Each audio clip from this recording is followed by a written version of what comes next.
Shopping ব্যাগের নিষেধাজ্ঞার ব্যাপারে মাঠে নামলাম, অমনি যে পাটের বেইলের দাম ছিল 28 টাকা, ওটা হয়ে গেল 40 টাকা। এখন এই বাধাও তো আপনাকে দূর করতে হবে। তো যাই হোক, এখন মোটামুটি একটা পর্যায়ে এসেছি, আমরা ঢাকা শহরকে দিয়ে কাজটা শুরু করছি।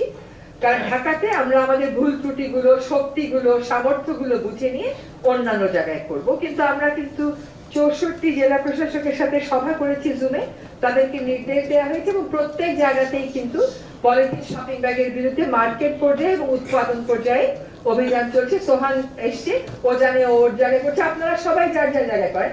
আপনি কাঁচা বাজারে পলিথিন দিলে নেবেন না, আপনি এসে ফেসবুকে একটা পোস্ট দিতে পারেন যে কাঁচা বাজারে গেছিলাম, আমাকে পলিথিন শপিং ব্যাগ দিতে। সেটা না দিয়ে যদি আপনি বলেন কাঁচা বাজারে গিয়েছিলাম, আমাকে পলিথিন শপিং ব্যাগ দিতে চেয়েছি, আমি সেটা না নিয়ে দোকানদারকে বলেছি যে আমি আমার চটের ব্যাগ নিয়ে এসেছি, আমি আমার কাপড়ের ব্যাগ নিয়েছি, তুমি এটাই দাও, তাহলে তো ওটা